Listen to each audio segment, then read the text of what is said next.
দেখুন, আমরা সবাই রথযাত্রায় মেতে যাই। সবাই, হিন্দুরা, অন্যান্য কমিউনিটিও এই রথযাত্রায় মেতে যায়। কলকাতার বিভিন্ন জায়গায় বিভিন্ন ধর্মীয় সংস্থা রথ বের করে। পুরীর জগন্নাথের রথের একটা বড় রহস্য আছে। এক নম্বর তো আপনারা সবাই জানেন, নবকলেবর হয়। একটা সিস্টেমেটিক একটা বছরের কিছু বছর পর এই নবকলেবর হয়। এই যে নবকলেবরের সময় নতুন করে নিম কাঠ একটা পদ্ধতিতে সংগ্রহ করা হয়। সেই পদ্ধতিতে সংগ্রহ করার পর জগন্নাথ তৈরি হয়।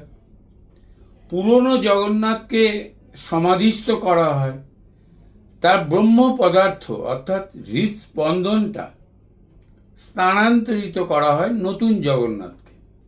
অক্ষয় তৃতীয়ার পর থেকে রথের প্রস্তুতি শুরু হয়।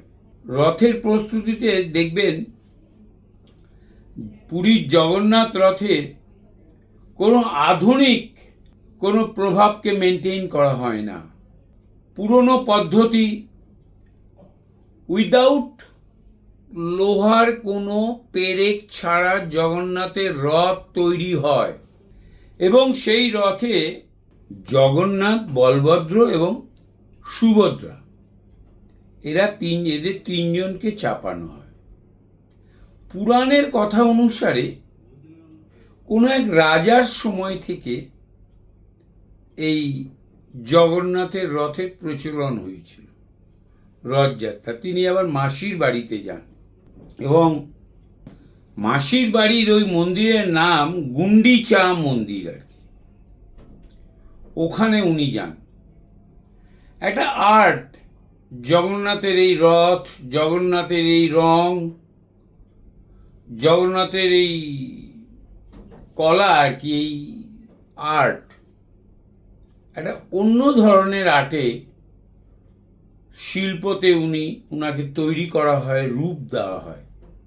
জগন্নাথের এই টোটাল যে শিল্পকলা, এই টোটাল শিল্পকলা আর্ট অফ চ্যারিয়ট এটার নাম। আমাদের ভারতবর্ষের বিভিন্ন শিল্পকলার, বিভিন্ন আর্ট থেকে একদমই আলাদা এই চ্যারিয়ট। এখানে দেখবেন জগন্নাথ মন্দিরের ওপরে কাপড় দিয়ে সাজানো হয় ওপরটা, মন্দির মতন যে করা হয়। ওখানেও চ্যারিয়ট শিল্পের নিদর্শন। জগন্নাথের রথের কিছুদিন আগে আমাদের স্নান যাত্রা হয়। জগন্নাথে প্রভু স্নান করেন 108 ঘড়া জল দিয়ে। উনার জ্বর আসে তখন। প্রতি বছর তো নতুন রূপ, নতুন মূর্তি হয় না। উনার তখন জ্বর আসে। 15 দিন উনি পাচন খান। প্রাণ আছে জগন্নাথের ভেতরে, প্রাণ আছে, স্পন্দন হয়। আমি নিজে উপলব্ধি করেছি এবং দেখেছি। ডাক্তার আসে জগন্নাথের ওই 15 দিনের সময়, প্রত্যেক দিন ডাক্তার আসে। ওই ব্রহ্ম পদার্থ ওনাকে স্থানান্তরিত করে নতুন মূর্তিতে যখন দেওয়া হয়, উনি পাচন খান। 15 দিন পর ওনাকে নতুন রূপ প্রদান করা হয়, তারপরে রথে তোলা হয়। পুরীর রাজা সোনার ঝাড়ু দিয়ে জগন্নাথের জগন্নাথ বেরোনোর আগে রাস্তা পরিষ্কার করে নিজে। কথিত আছে এবং বাস্তব, জগন্নাথের রথের দর্শন এবং তার দড়ি ধরে যে টানে বা স্পর্শ করে, সে রোগ মুক্ত হয় এবং পুনর্জন্মে সে সৎ ব্যক্তিত্ব হয়ে জন্মগ্রহণ করে। সেই রথ। আরও অনেক কাহিনী আছে, আমি একটু ছোট করে সংক্ষিপ্ত বিবরণ দিলাম।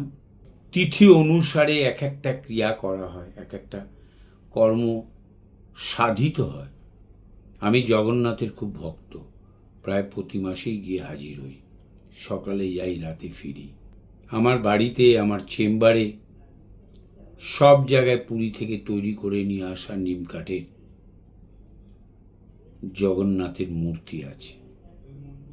তুলসীর মালা দেওয়া হয় জগন্নাথকে। আমি রোজ তুলসীর মালা দিই। আগামী 2-1 দিনের মধ্যে রথযাত্রা হবে।